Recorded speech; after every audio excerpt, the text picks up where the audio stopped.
Looking back, is there a life lesson or philosophy that you've adopted that you wish you implemented earlier in life?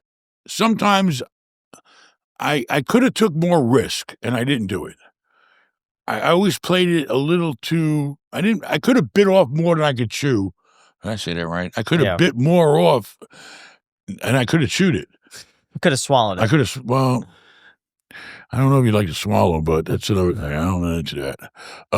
The point is that, my sons do it to me all the time, and it actually gives me a physical pain. We're driving down the street. We could have bought that building 5 years ago for half of what it's in is now.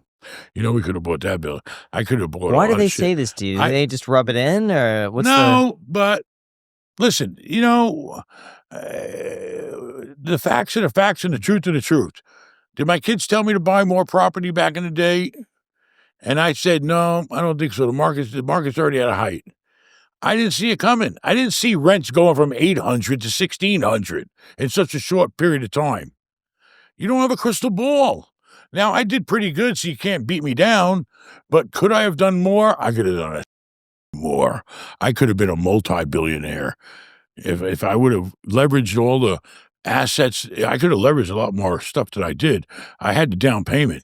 I could have bought up a ton of but I didn't do it. I didn't want to bite off more than I could chew, and I could have chewed it. But, it could have went the other way. My kids always say, well, it could have went the other way, Dad.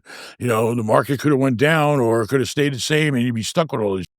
So, nobody's got a crystal ball. You don't know what the future is. You can predict it. You can sometimes apply logic to it. Like, yeah, if an Amazon place gets built up in an area where it's a deserted area, and they're going to have 2,000 employees there, then damn well it pays to build, right? And it pays to build retail, and it pays to create a housing community. That's common sense. It's interesting. I hear that a lot, actually, when I ask people what their biggest financial regret is, especially people that are like doing well financially. They always say, I wish I could go back in time and have bought more equity, more assets, and invested more aggressively. But I also wonder if that's a little bit of survivorship That's what I was about bias, to say. because they're here. They're doing great by all means. Sure, they could be doing better, but to do better, Doesn't you bother have me. to have a completely different framework. Instead of being conservative and calculated that applies to every action in your life, you would then become risky and aggressive.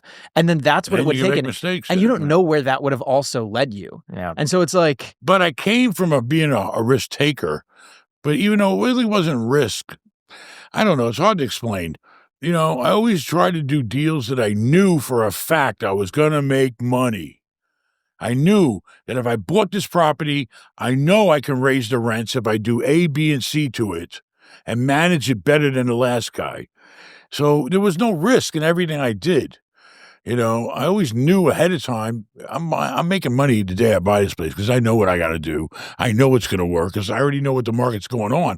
Now, to predict the future, that's a different story. Now, what about rising insurance costs right now? Because I know It actually came down this huge- year. I just insured my whole portfolio, and we got about a 15% savings How did that happen? because insurance got so high, people stopped using it. In fact, you know what I stopped doing? If I didn't have a loan on the property, I didn't get insurance. I only got a liability in case I get sued if somebody got hurt.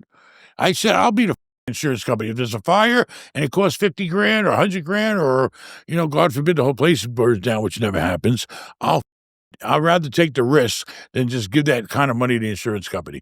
Insurance on apartments were always $300-400 a unit, right? Now they're $1,500 to $1,800 a unit. All right, in Florida we get hit hard because of the hurricanes and all that. The problem is this: the insurance companies are the biggest crooks in the world. I'm sorry, it's true, because they don't have no risk. You know why? Because if they do get hit with big claims. Okay, and I've seen it time after time again. They get hit here in Florida with big claims on hurricanes. What do they do immediately? They raise everybody else's rent and make us pay for it. That's what they do. So they recapture all the money they paid out. I heard another strategy that they use is not to pay out the full amount. They claim some sort of loophole or whatever. They expect a certain amount to settle. And then the lawsuits, they expect they're going to spend X amount fighting this, and we're going to spend X amount fighting this. So therefore, it's better for us to fight this thing to try to settle for less. most insurance companies like to settle if they can because they don't want to deal with lawyers and they don't want to run up legal fees. We deal with this all the time. I mean, and the lawyers have driven the claims up so high now they make no sense. They're just totally ridiculous. With something, a lawsuit that should be $100,000 is now $500,000. I mean, it's crazy. The courts and the lawyers have gone nuts with lawsuits. Is there any solution to this? Stop. The lawyers want to make a fortune. If somebody has $1 million claim in a car accident, you know how much the lawyer gets? 30%. 40. Maybe they can negotiate 30. You're right.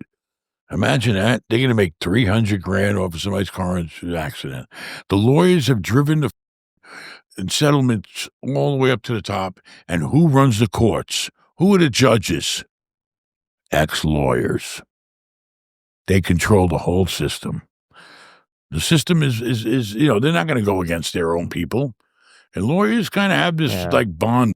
Well, the hard part is that it costs so much to defend a lawsuit, even if it's baseless. Yeah, lawyers are charging ridiculous money an hour now, and then they got to hire people. They got to charge for this. It's crazy. Well, a good lawyer is going to charge $500 an hour now. It's ridiculous. An hour. Do you think it could ever be feasible that we implement the system in the United States where if you pursue a lawsuit and you lose, you are responsible for the other person's legal fees? Sounds logical, but technically sometimes you can lose and really not, deserve to lose. Or maybe it was you shouldn't have lost so much, or I don't know. I try to stay out of the court system because it's just very, very tricky. But do you think that might cut like down throwing a on dice. frivolous I feel like lawsuits? instead of having to and then the frivolous lawsuits. Yeah. Publix, Publix, right? I think they get sued like, I don't know how many, if you count all the lawsuits they have for slip and falls, and most of them, All right. like constantly, like every day, they have lawsuits coming in. It's crazy. It would be interesting, instead of having to resue for legal fees, to sue them back for legal fees, it could just be a part of the dismissal process where the jury then decides, okay, you sued, it was frivolous to this degree, 70% frivolous, you pay 70% of the Here's what so you're it's going to just have part of the happen. But then if somebody sues you for a frivolous lawsuit, 9 times out of 10, they ain't got a pot to piss in, they ain't getting anyway. That's true.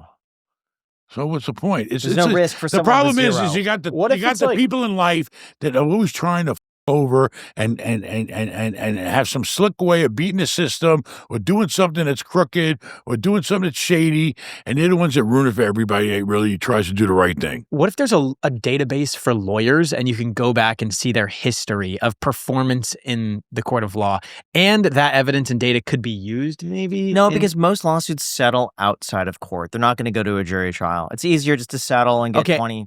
Either way, we don't need And to the solve lawyers this. get I don't think we paid. have a solution. The lawyers don't get have a paid solution. regardless, Yeah. unless they took it on contingency and lose.